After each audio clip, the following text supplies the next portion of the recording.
I'm Amy Lynn Durham, the founder of Create Magic at Work.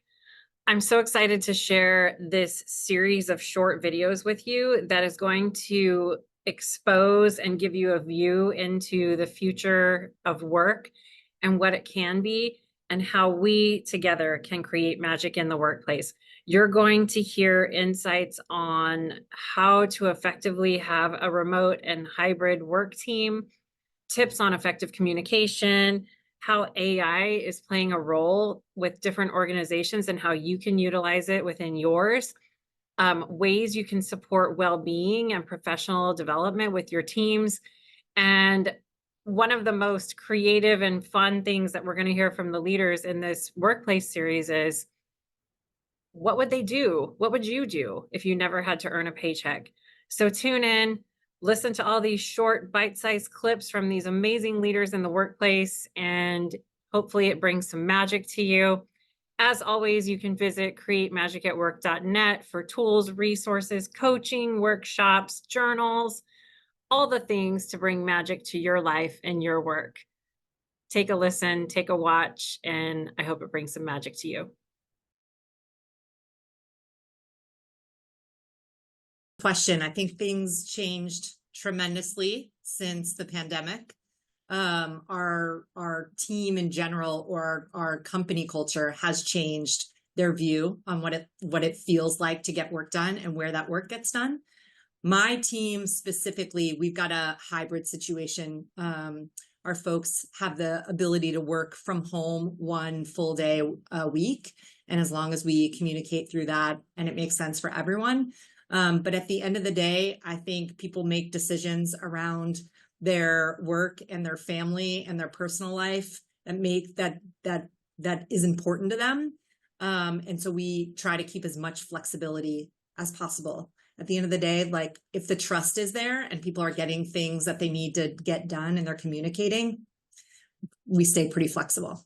So I work in retail, and in general, it's kind of a person-to-person business, with the exception of Amazon, of course. But I think people want that hands-on, touchy-feely, the merchandise. They want to try it on before they buy it. I'm also specifically in consumer electronics, and so I think that requires some tutoring. I'm thinking specifically of my parents. If you've ever had to try and diagnose one of their apps or turn off the do not disturb on your mom's phone 2,000 miles away, much easier to send her into a store somewhere. So I'd say in my world, I think it's still applicable, and that, people want that interface. Yeah. Overall, we've had to pivot how we connect. And ultimately, I come from managing retail locations and teams. And so connection is as simple as having fun or joining in for a Friday question in a Slack channel, to really an on-purpose connection meeting versus just a sales meeting. Well, I think it's made us more effective at work. Reason being is, like, when I jump off of this meeting, I can take down this fake banner and do something else right away, as opposed to travel from a place of work and spend all that time commuting. So I think what people are finding, and it's true for our team, is that we're more efficient in the time that we're working. The other challenge, though, is you have to marshal your attention, because my phone is sitting right to the side here. And if I don't turn it around, I can start to pretend like I'm paying attention to you, but really be looking at my phone. So, you can sort of, you have to still commit to providing good attention when you're on Zoom like this. But I think overall, it's made us more effective. My team in particular, we've always been dispersed geographically across offices. So on the one hand, like, our ways of working didn't change that much. However, if I talk about hybrid, it kind of coincides with an especially volatile and evolving time in the world. So one thing we started experimenting with during the pandemic was something I picked up from a executive coach, Simon Darcy, and he calls them sentence stems. And so it's kind of like a Mad Lib, if people remember that from kids, where you're given part of a sentence and you fill in the blank. And so the Mad Lib, it can be as simple as really more of a prompt of like, how are you doing today? You could up it and say, how are you really doing today? Or you could now go to the Mad Lib and say, something that is really up for me today, or something that is really pushing me to my edge today is blank. And so you're really guiding people to not just express what's going on with them, but to really hone in and say, okay, if you had to go a little deeper, what's in there?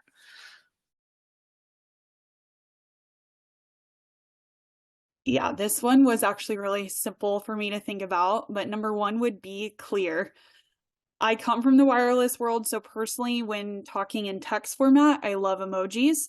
It puts some feeling behind your message, especially if it's lighthearted.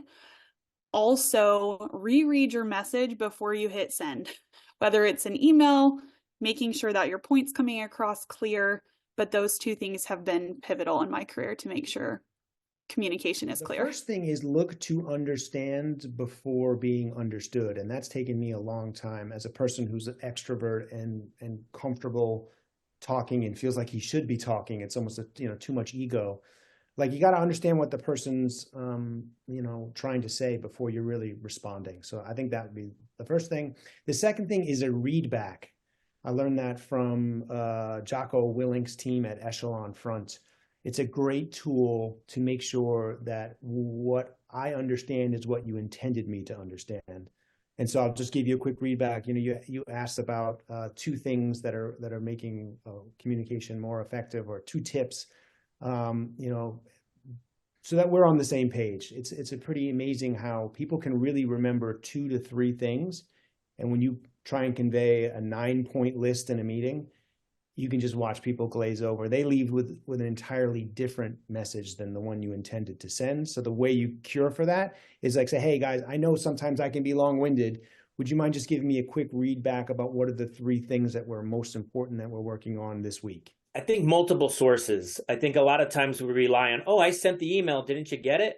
So there's email, there's phone calls, there's text, there's group me's, there's WhatsApp, there's Teams chats, there's specific calls that you could have a huddle session to make sure that everyone gets the message. I think if you don't use multiple resources to get your message out, someone's going to miss it. And I sent you the email gets the superior out of hot water a lot of the times, but they're still in trouble because the message didn't get out. I think another problem with me in particular is I like to filter the message. And so if I have 10 things, I'm only going to concentrate on the 3 big rocks. And maybe some of those 4, 5, and 6 become the next urgent thing. And so because of my own filtering, I got to go back and then play catch up because I never communicated 4, 5, and 6. So it's tough to make everything important because then nothing's important. But at the same token, your own filter could be the cause of procrastination of getting the message out to your team. So I'm going to focus this a lot around not just general communication, but how do we cut to the heart of things of how people are doing? Because I think a lot of the premise of the work you do is how do leaders show up at a more, spiritual and human level? And so let's go there. And so I think one is it's up to the leader to set the tone of the conversation. So let's say you want to have a more vulnerable, open conversation and figure out how someone's really doing. So one way to set the tone, leaders often just get the advice, you need to show more vulnerability. That becomes a non-starter because we were literally trained to not do that. So let's get really practical. How do you do that? If you don't know how to do it, just do this. Say, my intent is to try to grow and show more vulnerability. I'm going to be honest, I don't know how to do that. Can you help me or can you partner with me in changing how I show up? And just doing that in and of itself is an act of vulnerability, and it starts off the conversation. So that's one thing. Now, the second thing, like let's say you have to get into a difficult conversation around health and well-being or mental health. I use an approach from one of my friends, Mike Lee, who's a professor over at INSEAD, called scripts and containers. And what that means is the container is where are we going to talk about a specific topic? Like let's say mental health. When and where are we going to do it? You might say, okay, it's going to be during our one-on-one. We're going to make it more informal. So we'll go for a coffee in this spot. And then the scripts are, hey, just so we don't waffle through the conversation, what specifically will we ask one another? And so like one question I like that is, it's a good starter question, and you can dive deeper, is your challenge level too high, too low, or just right? I'm an Instagram person for all sorts of purposes. But there's this amazing account, Jefferson Fisher. I'm not sure if you've heard of him. He's a lawyer out of Houston, and he gives probably one tip a day. What do you do if you if there's tears in the conversation? How do you handle someone who refuses to apologize? What do you do if someone's taking up all the time in the conversation? And so I love those tips. So I guess all that to say, I'm a big proponent of learning and changing in terms of how you communicate. As much, read, watch things online, get some different tips and tricks. The other thing I would say is build a relationship.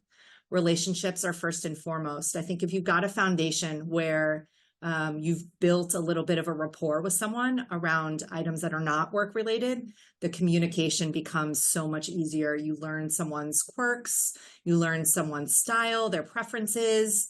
You can read a little bit of body language once you get to know them.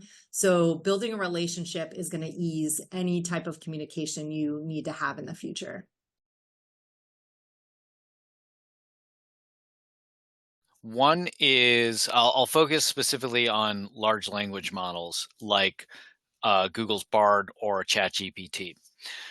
When we are having a meeting, and let's say we're stuck, I use it as an idea generator, where I might go to Bard and say, okay, we're trying to figure out a strategy of how to bring people together in community in the workplace. And my brain is just not going. And I don't need like world-changing ideas. I just need thought starters. So I might ask Bard, give me 20 different ideas on how to bring people together in community in the workplace, both in real life and digitally. And then from there, you get the 20, and you can either offer those back to the group to chew on, or you can now ask questions to refine. Say like, well, I like ideas 1, 7, and 8. Please give me 5 more ideas, sub-ideas under each of those. So that's one, is idea generator. It just kind of sparks the conversation. The other I like is, I call it my research assistant. So I could look up a bunch of research, let's say, related to mental health. Let's say I'm preparing for one of my mental health talks. I could do that. Another way to do it is to say, okay, give me like the good enough categories of how do you help people take care of their mental health in the workplace. And again, just like the idea generator, it'll give me 5 categories that are not super insightful, but they're excellent thought starters. And then from there, I can say, dive more into this one, get me the related research, combine this with this philosophy or framework. And so I can just iterate way, way faster. We tried a little bit of AI. In particular, we had AI bots sit in meetings when we couldn't attend. And so the AI bot would get key people speaking. It would take notes for us. And then we'd end up with this transcript. The problem with that is sometimes the bot didn't hear. I don't know if you've ever tried to communicate with Alexa or Siri, but sometimes the words don't come out right. In addition, there's no tone, there's no body language. And so I think from a bot technology, I guess it's better than nothing, because if you miss a meeting, at least you get some notes. But it could also be way more dangerous, because if things are taken out of context or you're reading just a transcript, it doesn't tell the whole story. And so I would say we're still in a lot of exploratory phases within the HR space. We are using it quite a bit in the recruiting area with chatbots and just getting some of our basic early interview questions out of the way. And then also ChatGPT, I have it at my fingertips in every moment. I think we're really cautious to make sure that we're being thoughtful about, not uploading anything proprietary, but in terms of the efficiency of just getting some ideas out, or even, the other day we were using it to rename one of the trainings we had. It is just quick answers at your fingertips, and sometimes just gets the juices flowing or moves a process along a little bit faster had you not had that tool. So it's changing tremendously, and I think it's going to continue to over the course of the year. Yeah, in my current role, I lead sales teams with global software companies. And so I have two perspectives on this. One, my team is helping customers see the advantages of AI within the product and how it can help the customer save the most hottest commodity, their time, in different ways. And the second piece of that is I have really challenged my team to think about how it can showcase additional skills for us, whether that's how to like learn alongside AI instead of be afraid of it. Let's utilize it to be better in our current role and really dream for what the future can be with AI. It's amazing to me how we're all in AI right now. Like every industry is being touched by this tool. I think it's really what I've used it for. I can speak hopefully intelligently to that, is to ask a generalized question, get an answer that will have some component that I didn't think of, and then I can humanly iterate on that. So whether it be an email to somebody in a specific situation or the best way to approach a problem, I feel like it's pretty good at and I should say it's the ChatGPT-4 version of it is pretty good at giving you one or two things that you might not have been thinking, that you had a bit of confirmation bias around or a blind spot to. And that's like, oh, that I didn't think of that. And I take it, put it in my voice and send it on. So I think it's providing a bit of it's shining a light on your blind spots. That's the way I'm using it right now.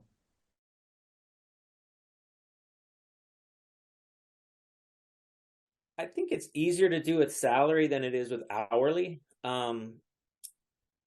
So one thing my current company does is we've got consultants.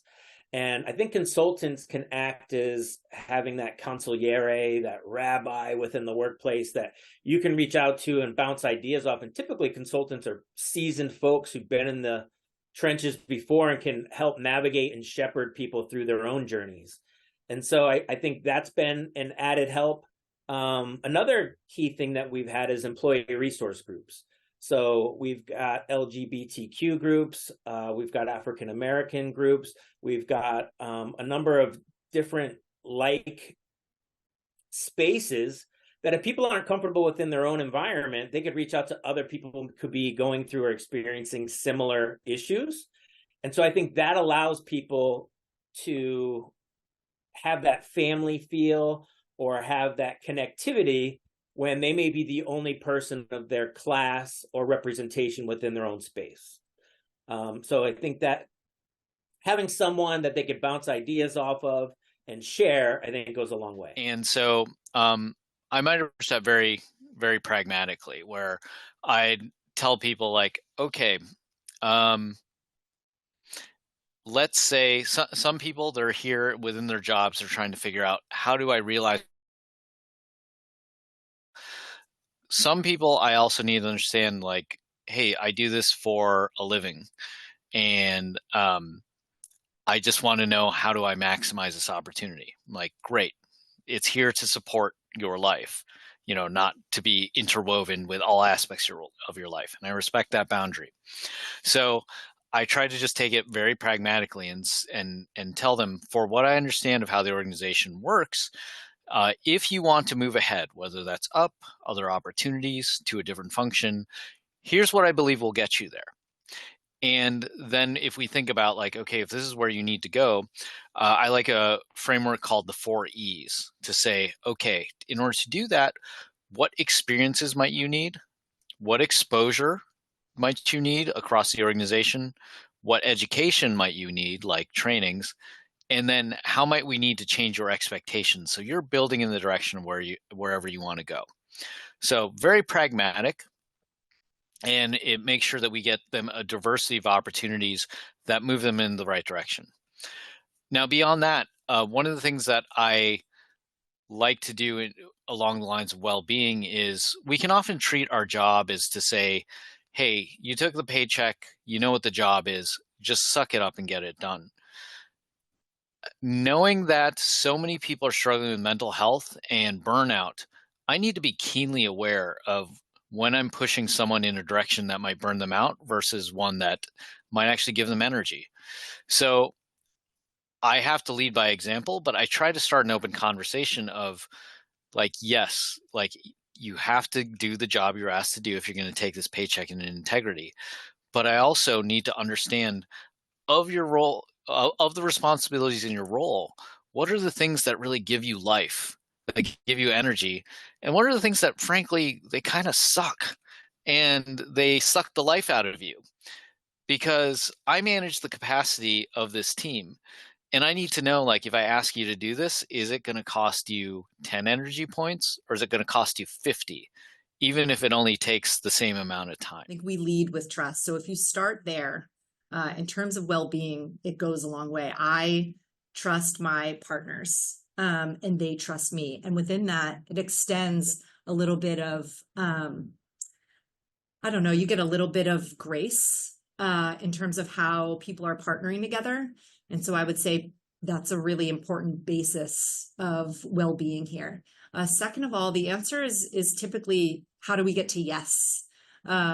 Whatever question it might be, can I take this training? Can I learn this thing? Can I take this vacation? Hey, I need to spend time with someone at home. Whatever it is, I think it's how do we get to yes, and working through that to see how creative we can be to make sure that someone is able to accomplish whatever it is that they want to accomplish. So those are the two big things: trust and how do you get to yes. I think for me, it's just having a commitment towards that myself. You can't really tell people to do things. I think if you're going to lead a team, you need to sort of lead yourself first. So by committing towards my own well-being and professional development and showing up in ways that are impactful to the team, you can sometimes get the, hey, why are you up so early? One of those type of questions. Well, I feel like if I get the exercise in the morning, that long-term strategic goal gets met before all these little tactical problems pop up during the day. And so I never get to say I didn't have the time because I made it in the morning. And then people are like, oh, okay. So I feel like it's just showing up as a person who cares about well-being, inspires others too. And then professional development, it's like you cannot expect to obtain lofty goals without a commitment to training. And I just see all professional development as another word for training. So getting better at your skill set, becoming better as a leader, better as whatever operator you are, whatever industry you operate in. So that's like the solemn duty of leaders everywhere, is to commit to professional development, i.e. training. Yeah, I love this one too. I, on purpose, make sure that we have discussions often about taking paid time off and not ending the year with weeks unused. So it's actually a line item in my one-on-ones with my team. And then weekly, I host a leadership huddle where it's all about leadership development. We don't talk numbers. We don't talk our day-to-day job. It's simply an on-purpose time to learn and grow together. It's 30 minutes, and sometimes even my leaders will step up and teach it, which is even cooler. So on purpose, growth and development for sure.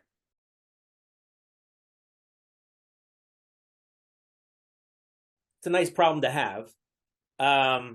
I'd say that throughout my life, I'd say I'm middle-aged now at this point, I've experienced some definite highs and some definite lows.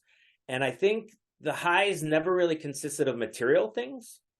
They more consisted of being busy. So when I've been busy, time flew by and you're just able to accomplish a whole lot more. And so when you have that dopamine hit of constantly accomplishing things, I think you get high from it. And so I've always been a believer in mind, body, spirit.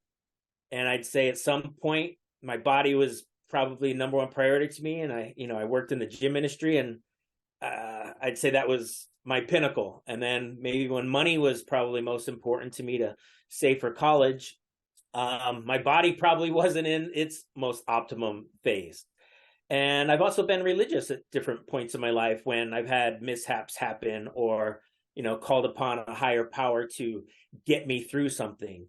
And so I would say maintaining an equilibrium of those three, mind, body, and spirit, so that I'm not highs and lows on all of them. I can have a steady plateau and kind of enjoy the benefits of all three of those. But I think now I don't know that I would do anything different. I am a problem solver at heart.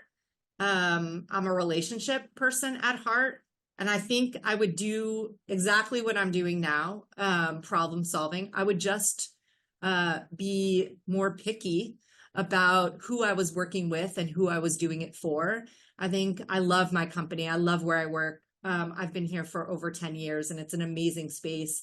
I think if the paycheck were not an issue, I'd probably find some different organizations or passions that were a little bit more aligned with who I am as a person. And I think I would be doing the same thing, coaching, problem solving, helping organizations figure out who they are, who they want to be, and how they get there. I don't think it would be that much different. If I never had to earn a paycheck, it would be really more of a few things that I'm already doing. So I'm making sure to do that stuff now. I'm a co-founder of a record label that I've owned for a bunch of years with a business partner and close friend of mine, Paul Lauren.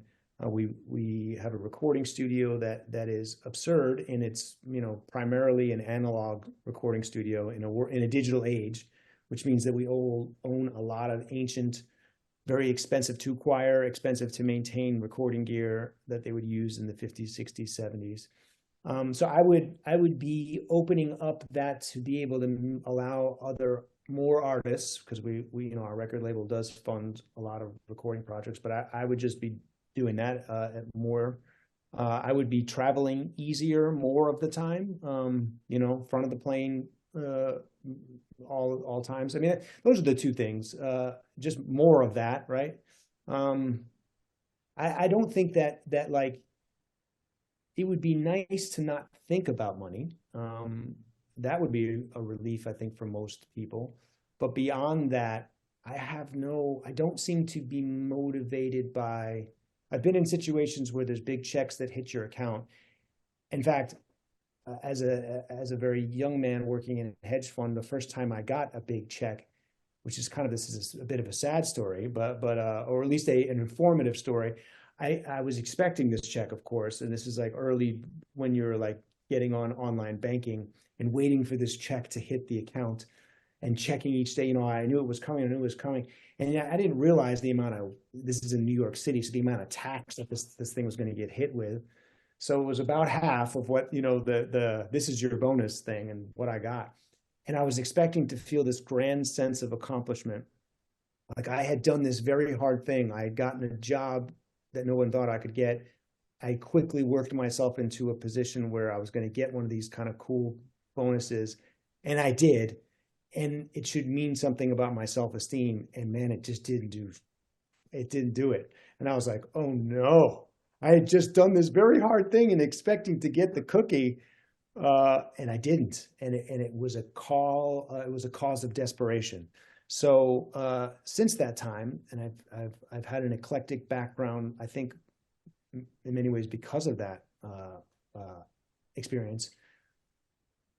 Money is an important thing in life. I have a lot of respect for it. I like it. I'm after it, but it's not this like soul defining thing. So it wouldn't change my life beyond how much I'm doing of things I'm already doing. Oh man, I love this question. Honestly, I would coach and mentor female leaders, but remotely, because I love to travel and I love the freedom of that. I have a lot of years of experience in it, but most of all, I love watching the growth happen, and the light bulb moments are just so fulfilling. And ultimately, I love watching women specifically believe in themselves, and when they truly feel like they are enough, they feel that automatically. So I love that portion of it. I think there's the more fun oriented stuff, maybe less mission oriented stuff of like, oh, I think I might just go open a powerlifting gym in Hawaii. And maybe that's what I might want to do, but I think where my heart actually pulls me is I don't think I'd change much. I'd probably work at a slower pace so I can spend more time with my wife and kids. But what I'm trying to do now as I reflect on my own journey, so I went on mental health leave in January 2022. And it's taken me a long time and a lot of therapy and reflection to figure out why might I have ended up in a bad place. And I think of my life in three big buckets: family man, athlete, and leader in the workplace. I had kind of set up a mental model where I thought I need to maximize performance in all of these areas.